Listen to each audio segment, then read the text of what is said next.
இதுவரை காலம் ஏதாவது ஒரு அமைச்சராவது இப்படி பேசி இருக்கின்றாரா? பேச மாட்டார்கள். அவர்களுக்கு என்ன தேவை? நீங்கள் வறுமையிலே இருக்க வேண்டும், அடிமையாக இருக்க வேண்டும், இதனூடாக அவர்கள் வாழ வேண்டும், வளர வேண்டும். ஆனால் இவ்வாறான கொலைகார கூட்டம், கொள்ளையடித்த கூட்டம், மக்களை அழித்த கூட்டம், காட்டிக் கொடுத்த கூட்டத்திற்கு நீங்கள் வாக்களிப்பது மிக வேதனையாக இருக்கின்றது. இராணுவம் அளித்தது உண்மைதான்.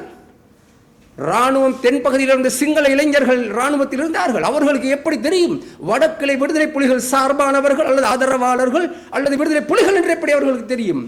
காட்டிக் கொடுத்தது இவர்கள் தான் காட்டிக் கொடுத்தார்கள். போட்டி இன்று நடைபெறுகிறது. தேர்தல் போட்டியும் ஆசன போட்டியும் நடைபெற்றுக் கொண்டிருக்கின்றது. சுமந்திரனுக்கும் ஸ்ரீதரனுக்கும் யார் பெரியவர் என்று அல்ல. சுமந்திரனுக்கு தேவைப்படுகிறது ஸ்ரீதரனை எப்படியாவது ஓரம் கட்டிவிட்டு தான் அந்த இடத்திற்கு வர வேண்டும், பாராளுமன்றத்துக்கு வர வேண்டும் என்ற எதிர்பார்ப்பில் செயல்பட்டுக் கொண்டிருக்கின்றார். உலக தமிழர்களே பார்த்து கொண்டிருக்கின்றார்கள் உங்களுடைய நடவடிக்கைகளை. எனவே திரு சுமந்திரன், இவ்வாறான தரங்கட்ட செயல்களை செய்யாதீர்கள். நான் யாழ்ப்பாணத்தில் வந்து பேசுகிறேன் அதற்காகத்தான் உங்களுக்கு. நாங்கள் உங்களை போல் கோழைகள் அல்ல.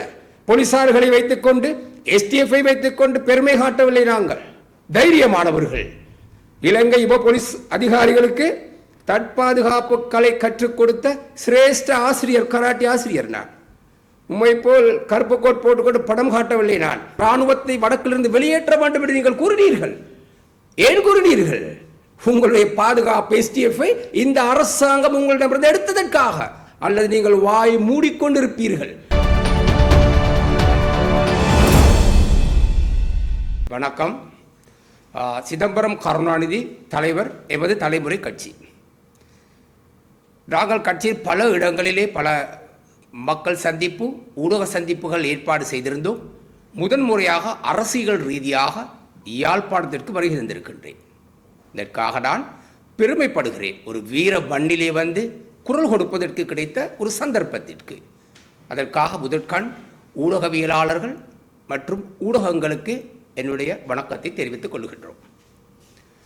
இலங்கை எடுத்துக்கொண்டால் ஸ்ரீலங்கா எனும் நாடு ஒரு காலத்தில் இலங்கையாக இருந்தது. அந்த இலங்கையாக இருக்கும் போது உலகத்திற்கே பெருமையை தந்தது இந்த வடக்கு மண். விவசாயம் என்றால் வடக்கு தான், வேறெங்கும் கிடையாது. ஆனால் யுத்தம் ஆரம்பிக்கப்பட்ட பின் அல்ல, அதற்கு முன்பாகவே 73, 74 ஆண்டுகளிலே சினிமா பண்டாரநாயக காலத்திலேயே இந்த பகுதி பாதிக்கப்பட்டது என்பதை விட தமிழர்கள் வளர்ச்சி இடைநிறுத்தப்பட்டது. தமிழர்கள் வேகமாக வளர்ந்ததால் பயந்தார்கள் பெரும்பான்மை சமூகம் என்று தான் கூற வேண்டும். இது சமூகமாக அல்ல, ஒரு அரசியல் கட்சி தலைவர்கள், பெரும்பான்மை தலைவர்கள் தான் இதற்கு எதிராக செயல்பட்டார்கள். காரணம், சினிமா பண்டாரநாயக காலத்திலே வறுமை ஏற்பட்டது இந்த நாட்டில். அப்போது வெங்காயம், அரிசி, சோளம், உளுந்து போன்றவை உற்பத்தி செய்யப்பட்டது வடக்கில் தான் அதிகமாக. மற்ற மாவட்டங்களிலோ மாகாணத்திலோ கிடையாது. எனவே இதை பார்த்த பெரும்பான்மை அரசியல்வாதிகள் இந்த தமிழர்கள் வளர்ந்து விடுவார்கள் என்ற தூரநோக்கு சிந்தனையோடு தமிழர்களுடைய வளர்ச்சி சற்று குறைத்தார்கள். அவர்கள் மாத்திரமல்ல, தமிழ் அரசியல்வாதிகளும் இணைந்து செயல்பட்டார்கள். எனவே அதன் பின் வந்த அரசாங்கங்களின் ஊடாக தமிழ் பாராளுமன்ற உறுப்பினர்கள் இங்கு வந்தார்கள். தமிழ் தேசிய கூட்டமைப்பு, தமிழர் விடுதலை கூட்டணி என்று பல பெயர்களிலே இங்கே தமிழ் அரசியல்வாதிகள் அரசியல் செய்தார்கள். இருந்த போதிலும் அமைச்சர் பதவி கூட கடந்த காலங்களிலே ஸ்ரீலங்கா சுதந்திர கட்சி அல்லது மஹிந்த ராஜபக்சேவின் ஊடாக, சந்திரிகாவின் ஊடாக, டக்ளஸ் தேவானந்தா, அதுபோல் அங்கஜன் போன்றோர் அமைச்சு பதவிகளை பெற்றார்கள். அவர்கள் சேவை செய்யாமல் அல்ல, சேவை செய்த விதங்கள் சற்று பிழையாகவும் முரணாகவும் இருக்கின்றது. தனி மனிதனுடைய வளர்ச்சியை நீங்கள் வளர்வதற்கான சந்தர்ப்பத்தை நீங்கள் ஏற்படுத்தி கொடுத்தீர்களே, ஆனால் அரசாங்கத்தில் மக்கள் எதுவும் கேட்க தேவையில்லை. அரசாங்கத்துடைய தொழில் என்ன? வீடு கட்டி கொடுப்பது, வீதி அமைத்தல், புனரமைப்பு அல்லது புதிய பாதைகள் அமைத்தல், மின்சாரம், கல்வி, சுகாதாரம், இவைதான் அரசாங்கத்துடைய செயல். எனவே அதைத்தான் மக்களுக்கு நீங்கள் சொல்லிக் கொடுக்க வேண்டும். அதை விட்டு எதற்கெடுத்தாலும் அரசாங்கம் செய்யவில்லை என்பது குறை கூறக்கூடாது யாரும். இதற்கு காரணம் யார்? தமிழ் அரசியல்வாதிகள். தனி மனிதனுடைய வருமானத்தை உயர்த்துவது எப்படி என்று எவருக்காவது தெரியுமா? இதுவரை செய்திருக்கிறீர்களா? கிடையாது. பீஸ் கட்டெடுத்தால் கொழும்பிலிருந்து வருகின்றது அல்லது கண்டியிலிருந்து வருகின்றது. தகரம் கண்டி கொழும்பிலிருந்து வருகிறது. வீடுகளுக்கு காணிகளை நாம் வரும் முள்ளுக்கம்பி அடிக்கின்றோம். முட்கம்பி இவைகள் எங்கே வருகின்ற எல்லாம் வெளி பிரதேசம், வெளி மாவட்டங்களிலிருந்து வருகின்றது. எனவே இந்த மாவட்டம் அல்லது இந்த மாகாணம் வளர்ச்சியடைய வேண்டுமாக இருந்தால் மிக சிறந்த வேலை என்ன? இவ்வாறானவை இப்பிரதேசத்திலே உற்பத்தி செய்யப்பட வேண்டும், தொழிற்சாலைகள் அமைக்க வேண்டும். இதுவரை காலம் ஏதாவது ஒரு அமைச்சராவது இப்படி பேசியிருக்கின்றாரா? பேச மாட்டார்கள். அவர்களுக்கு என்ன தேவை? நீங்கள் வறுமையிலே இருக்க வேண்டும், அடிமையாக இருக்க வேண்டும், இதனூடாக அவர்கள் வாழ வேண்டும், வளர வேண்டும். அரசியலிலே நாட்காலிக்காக போட்டி போட்டுக் கொள்கின்றார்கள். யுத்தம் ஆரம்பிக்கப்பட்ட காலகட்டத்தில் இருந்து யுத்தம் முடிவடையும் வரை பாராளுமன்ற தேர்தலில் தோல்வியுற்ற சுமந்திரன் பல ஊடகங்களில் தெரிவித்தார், மிக தெளிவாக தெரிவித்தார், நாங்கள் யுத்தம் செய்பவர்களுக்கு நாங்கள் விரும்பவில்லை என்று. ஆனால் இப்போது தேர்தல் காலத்தில் தேர்தலில் தோல்வியடைந்த பின்பு மாகாண சபையிலே முதலமைச்சர் நாட்காலிக்கு ஆசைப்பட்டு கோழைத்தனமாக போராளிகளை வைத்து கிளிநொச்சியிலே கூட்டம் நடத்துகின்றார். எனவே இவை கேவலமான ஒரு செயலாகவே நான் கருதுகிறேன். நாங்கள் விடுதலை புலிகளும் அல்ல, விடுதலை புலிகளுக்கு ஆதரவானவர்களும் அல்ல, எதிரானவர்களும் அல்ல. ஆனால் பிரபாகரனுடைய கொள்கையை நான் ஏற்றுக்கொள்கின்றேன். காரணம், அது சரிபிழை என்பது இரண்டாவது விடயம். ஆரம்பிக்கப்பட்டு எதிரோ அதில் தான் அவர் கடைசியில் முடித்தார். ஒரு ஆண்மகனாக செயல்பட்டார். மற்ற இயக்கங்களும் ஆரம்பிக்கப்பட்டது இந்த மண்ணின் விடுதலைக்காக என்று கூறினார்கள். ஆனால் இடையிலே என்ன செய்தார்கள்? தங்களுடைய வசதி வாய்ப்புக்காக அரசாங்கத்தோடு இணைந்து கொண்டு தமிழ் மக்களுக்கு இன்னலா துன்பத்தையும் துரோகத்தையும் செய்தார்கள். ஆனால் ஒருபுறம் கவலையாக இருக்கின்றது, EPRLF, ENDLF, டெலோ, பிளட் போன்ற இயக்கங்களுக்கு இந்த வடபகுதி மக்கள் வாக்களிப்பது மிக வேதனைக்குரிய விடயமாக இருக்கின்றது. உங்களுக்கு தெரியும், இப்பகுதியிலே நான் 89ஆம் ஆண்டு வவுனியாவில் வந்திருந்தேன். யாழ்ப்பாணத்துக்கும் வந்திருக்கேன். நான் யாழ்ப்பாணத்துக்கும் வந்து புதிதானவன் அல்ல, தெரிந்து கொள்ளுங்கள் அனைவரும். அக்காலகட்டத்திலே இவர்கள் தான் வீடுகள் வந்து பலாத்காரம் இளைஞர்களை கைது செய்து கொண்டு போனார்கள். என்னுடைய இந்த 2 கண்களால் நான் பார்த்தேன். யாரும் இல்லை என்று கூற முடியாது. ஆனால் இவ்வாறான கொலைகார கூட்டம், கொள்ளையடித்த கூட்டம், மக்களை அழித்த கூட்டம், காட்டிக் கொடுத்த கூட்டத்திற்கு நீங்கள் வாக்களிப்பது மிக வேதனையாக இருக்கின்றது. இராணுவம் அளித்தது உண்மைதான். இராணுவம் தென்பகுதியில் இருந்த சிங்கள இளைஞர்கள் இராணுவத்தில் இருந்தார்கள். அவர்களுக்கு எப்படி தெரியும் வடக்கிளை விடுதலை புலிகள் சார்பானவர்கள் அல்லது ஆதரவாளர்கள் அல்லது விடுதலை புலிகள் என்று எப்படி அவர்களுக்கு தெரியும்? காட்டிக் கொடுத்தது EPRLF, ENDLF, டெலோ, பிளாட் இவர்கள் தான் காட்டிக் கொடுத்தார்கள். எனவே இந்த காட்டிக் கொடுத்த கூட்டத்திற்கும் நீங்கள் வாக்களிக்கின்றீர்கள். இது மனவேதனையான ஒரு விடயமாக இருக்கின்றது. தமிழ் தேசிய கூட்டமைப்புக்கு நீங்கள் வாக்களியுங்கள், நாங்கள் வேண்டாம் என்று கூறவில்லை. ஆனால் இவர்களுக்கு வாக்களிக்காதீர்கள். உங்கள் சகோதரன், உங்கள் சகோதரி, உங்கள் தகப்பன் அல்லது உங்கள் தாய், உங்கள் மாமா, மாமி, உங்களுடைய நண்பர்கள் பலர் அழிக்கப்பட்டார்கள், எரிக்கப்பட்டார்கள், கொல்லப்பட்டார்கள். எனவே இந்த கொலைகாரனுக்கு வாக்களித்து இவர்களை பாராளுமன்றத்துக்கு அனுப்பி என்ன நடந்தது கடந்த காலங்களில்? இதுவரை இயக்கங்கள் சம்பந்தமாக பாராளுமன்றத்துக்கு சென்றவர்கள் எவராவது மக்களுக்கு சேவை செய்திருக்கின்றாரா? அனைத்து மக்களும் கூறுவார், விடுதலை புலிகள் இருக்கும் போது இவ்வாறு நடக்கவில்லை, மிக நேர்மையாக அழகாக இந்த மாகாணம் நடைபெற்றது கூறுகின்றார்கள். ஏன் ஒரு விடுதலை புலிகளுக்காவது, இயக்கத்திலிருந்து ஒருவருக்காவது தமிழ் தேசிய கூட்டமைப்பு பாராளுமன்றத்திலே தேர்தல் போட்டியிட சந்தர்ப்பம் கொடுத்தார்களா? கொடுக்கவில்லை, கொடுக்க மாட்டார்கள். ஏன்? அவர்கள் மிக நேர்மையாக செயல்படுவார்கள் என்ற பயத்தின் காரணமாக அவர்களை ஒதுக்கி வைத்து விட்டார்கள். துரோகிகள், ஒட்டுண்ணி குழு என்று பேசியவர்களே அவர்களை இன்று அவர்களை அணைத்துக் கொண்டு தேர்தலில் பாராளுமன்றம் செல்லுகின்றார்கள். ஆனால் உண்மையாக போராடிய கடைசி வரை இந்த நாட்டுக்காகவும், இந்த தன்னுடைய மண்ணுக்காகவும், தன்னுடைய சமூகத்திற்காகவும், தன்னுடைய இனத்திற்காக போராடிய எவரையாவது தமிழ் தேசிய கூட்டமைப்பு தன்னுடைய தேர்தலில் அங்கத்தவராக சேர்த்துக் கொண்டார்களா, வேட்பாளராக? இதுவரை கிடையாது. எனவே இதில் சுயநலம் கலந்திருக்கின்றது. போட்டி இன்று நடைபெறுகிறது. தேர்தல் போட்டியும் ஆசன போட்டியும் நடைபெற்றுக் கொண்டிருக்கின்றது. சுமந்திரனுக்கும் ஸ்ரீதரனுக்கும் யார் பெரியவர் என்று அல்ல, சுமந்திரனுக்கு தேவைப்படுகிறது ஸ்ரீதரனை எப்படியாவது ஓரம் கட்டிவிட்டு தான் அந்த இடத்திற்கு வர வேண்டும், பாராளுமன்றத்துக்கு வர வேண்டும் என்ற எதிர்பார்ப்பில் செயல்பட்டுக் கொண்டிருக்கின்றார். எனவே இது ஒரு கேவலமான செயலாக இருக்கின்றது. உலக தமிழர்களே பார்த்து கொண்டிருக்கின்றார்கள் உங்களுடைய நடவடிக்கைகளை. எனவே திரு சுமந்திரன், இவ்வாறான தரங்கட்ட செயல்களை செய்யாதீர்கள். நான் யாழ்ப்பாணத்தில் வந்து பேசுகிறேன் அதற்காகத்தான் உங்களுக்கு. இதை பார்த்தாவது நீங்கள் திருந்த வேண்டும். என்னுடைய நிகழ்ச்சிகளை நீங்கள் பார்ப்பீர்கள், நாடு பூராவும் போகும்போது உங்களை நான் ஞாபகப்படுத்துகின்றேன். காரணம், உங்களை போற தரங்கட்டவர்கள். நீங்கள் கருப்பு கோட் போட்டால் நான் வெள்ளை கோட், முடியமாக இருந்தால் மோதிப்பார், முடிந்தால் மோது, முடியாட்டி ஓடு. இதுதான் என்னுடைய அரசியல். நாங்கள் உங்களை போல் கோழைகள் அல்ல. போலீசார்களை வைத்துக்கொண்டு, STF-ஐ வைத்துக்கொண்டு பெருமை காட்டவில்லை. நாங்கள் தைரியமானவர்கள். இலங்கை உப போலீஸ் அதிகாரிகளுக்கு தற்பாதுகாப்பு கலை கற்றுக் கொடுத்த சிரேஷ்ட ஆசிரியர், கராட்டி ஆசிரியர் நான். உம்மை போல் கருப்பு கோட் போட்டுக்கொண்டு படம் காட்டவில்லை நான். நன்றாக தெரிந்து கொள்ளுங்கள். யாழ்ப்பாணம் வந்தாலும் இந்த 2 கைகளும், இந்த 2 கால்களும், இந்த சரீரமுமே இருக்கின்றது. இதுதான் கொழும்பிலும் இருக்கின்றது, கண்டியிலும் இருக்கின்றது, மாத்திரையிலும் இருக்கின்றது. நாங்கள் உங்களை போல் கோழைகள் அல்ல. சரியாக தெரிந்து கொள்ளுங்கள். உங்களுடைய பதவிக்காக கிளிநொச்சியிலே நீங்கள் கூட்டம் வைத்தீர்கள். ஸ்ரீதரனுக்கு எதிராக நீங்கள் செயல்பட்டுக் கொண்டிருக்கின்றீர்கள். ஏன் அங்கே எத்தனை குளங்கள் இருக்கின்றது? ஏன் அவைகள் புனரமைக்கவில்லை? நீங்கள் இது சம்பந்தமாக பேசினீர்களா? பரந்தன் பகுதியிலே போய் பாருங்கள், ஒரு போகம் தான் வயல் செய்யப்படுகின்றது. காரணம், குளங்கள் எல்லாம் அப்படியே இருக்கின்றது. அன்று அரசர் கட்டிய குளங்கள், நீங்கள் ஒன்றும் செய்யவில்லை. அன்று கூடையிலே மண்ணை அள்ளி, குளங்களில் உள்ள மண்ணை அள்ளி வெளியேற்றி மாபெரும் குளங்களை கட்டினார்கள். ஆனால் உங்களால் இன்று தேவையான அளவு பெக்கோ இருக்கின்றது. நகரசபை, மாநகர சபைகள் இருக்கின்ற பிரதேச சபைகளே, அவைகளை வைத்து முடியுமாக இருந்தால் அரச காணிகளிலே எத்தனையோ குளங்களை அமைக்கலாம், அல்லது பழைய குளங்களை புனரமைக்கலாம். இது எதுவுமே நீங்கள் செய்யவில்லை. உங்களுக்கு தேவை பதவி, அதிகாரம், அந்தஸ்து, பாதுகாப்பு அதிகாரிகள். இதைத்தான் நீங்கள் விரும்புகின்றீர்கள். எனவே சமூகத்துக்கு எதிராக செயல்படாது. இராணுவத்தை வடக்கிலிருந்து வெளியேற்ற வேண்டும் என்று நீங்கள் கூறினீர்கள். ஏன் கூறினீர்கள்?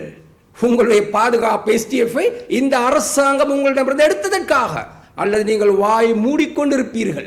கடந்த காலங்களில் உங்களுக்கு மஹிந்த ராஜபக்ச, கோட்டபய ராஜபக்ச, அதுபோல் ரணில் விக்ரமசிங்க அவர்கள் உங்களுக்கு பாதுகாப்பு அதிகாரிகளாக STF-ஐ கொடுத்திருந்தார்கள். இதனூடாக நீங்கள் அமைதியாக அந்த பாதுகாப்பை வாங்கிக் கொண்டு மௌனித்துக் கொண்டிருந்தீர்கள்.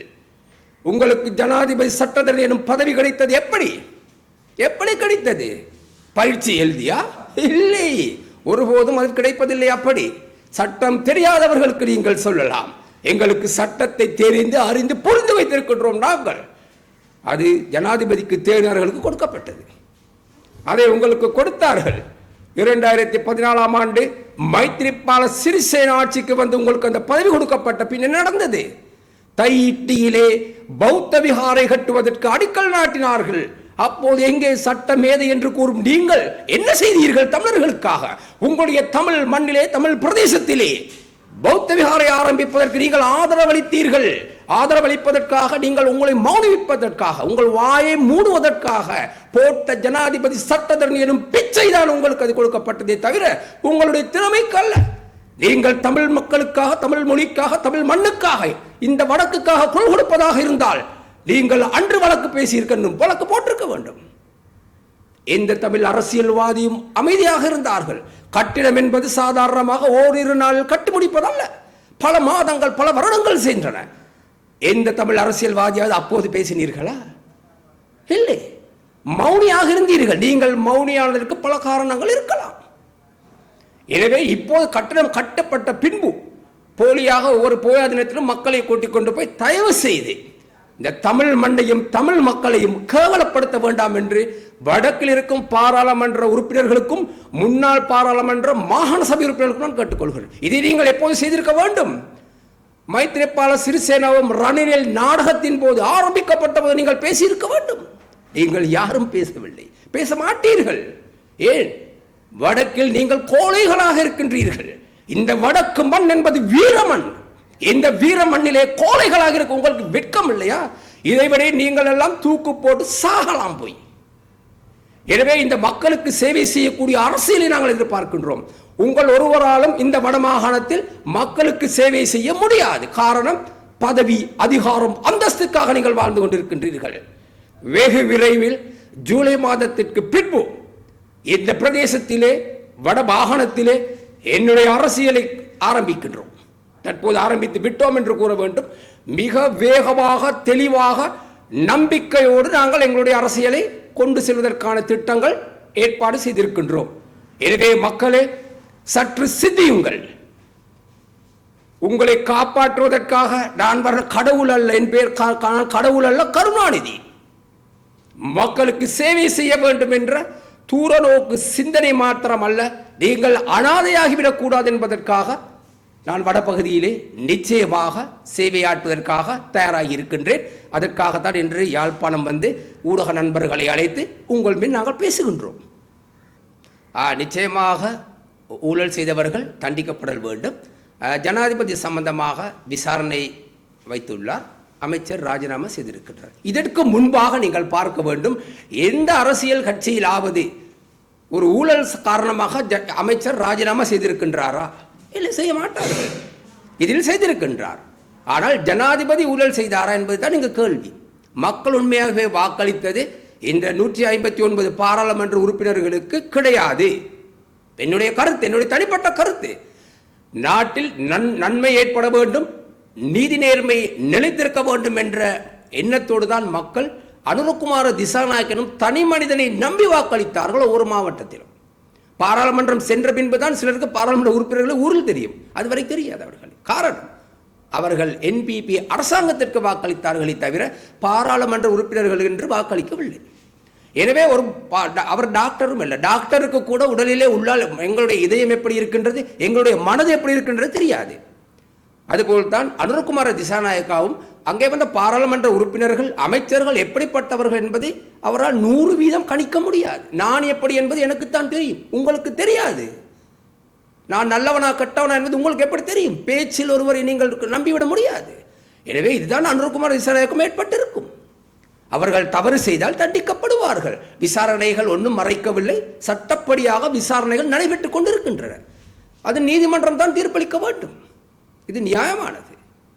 கடந்த அரசாங்கத்தில் இவ்வாறாக நடைபெற்றிருந்தால் ஏதாவது நடந்திருக்குமா? நடந்திருக்காது. புத்தளம் நகர சபையிலே உபதலைவர் லஞ்சம் வாங்கினார் என்று கைது செய்யப்பட்டார். அவர் ரஷாத் பதியுதீன் கட்சி என்று நினைக்கின்றேன். ஆனால் அவர்கள் ஆதரவளித்தார்கள் அரசாங்கத்திற்கு. ஆனால் இதே நிலை கடந்த அரசாங்கங்களே ராஜபக்ச, கோட்டாபே அல்லது ரணில் விக்ரமசிங்க காலகட்டத்தில் நடைபெற்றிருந்தால் அவர்கள் நிச்சயமாக கைது செய்யப்பட மாட்டார்கள். ரிஷாட் ஒரு கோல் போட்டிருப்பார், அவர் விடுதலை செய்யப்பட்டிருப்பார்.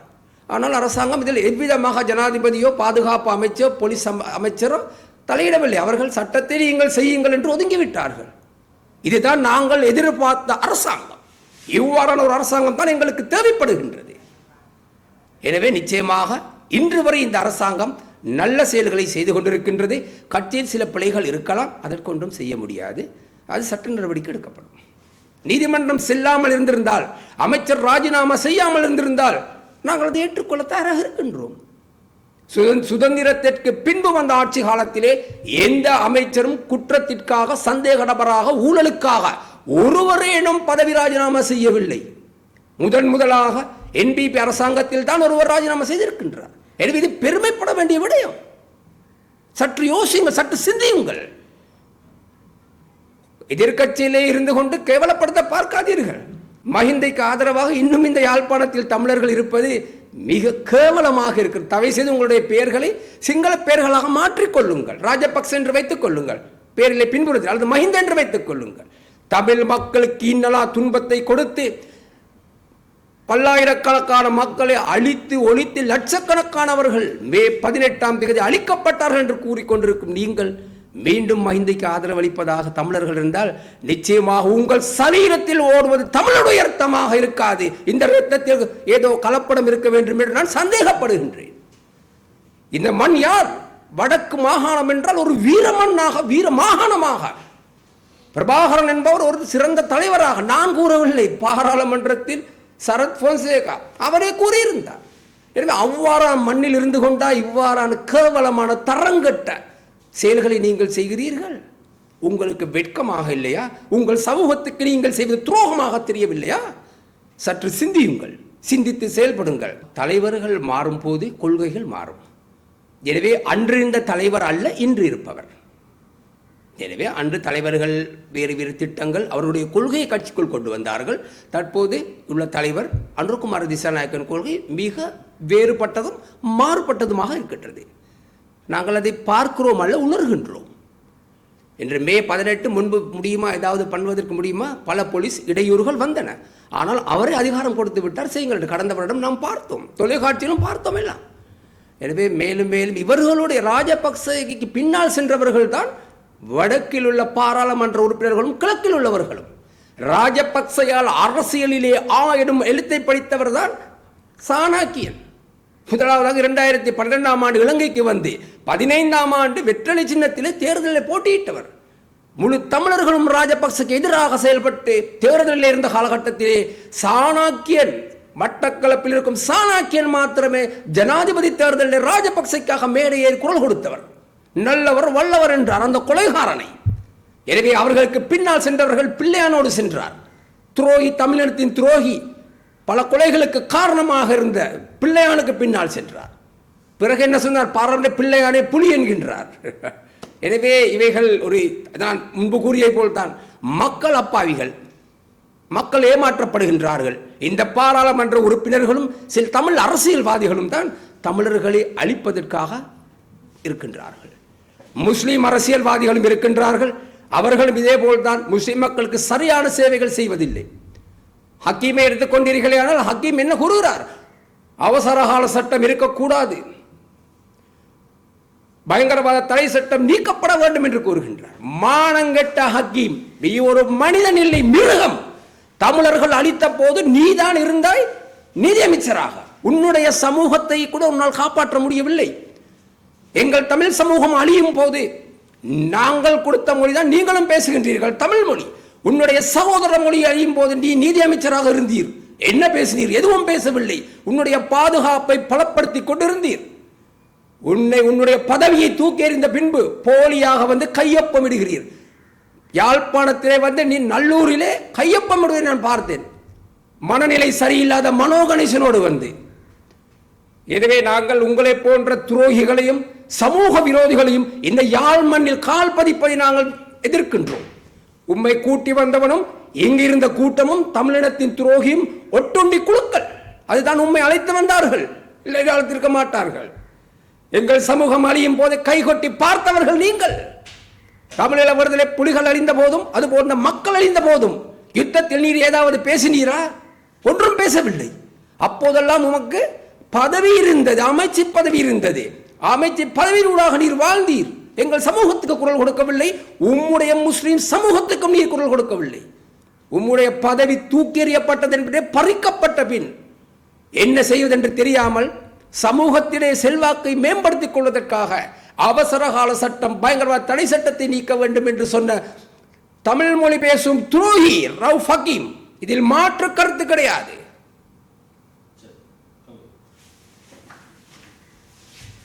அரசாங்கத்தில் வந்து தாங்கள் நல்லவர்கள் போல் காட்டிக்கொண்டு தற்போதைய அரசாங்கத்தை விமர்சனம் செய்கிறார்கள், அதாவது நீதித்துறை கை வைப்பதாக கூறுகிறார்கள். இதை பற்றி கூட கருத்துங்க. நிச்சயமாக குற்றவாளிகள் தண்டிக்கப்படல் வேண்டும். அனுரகுமார திசாநாயக்க என்பவர் ஏசு கிறிஸ்து அல்ல பாவ மன்னிப்பு கொடுப்பதற்கு.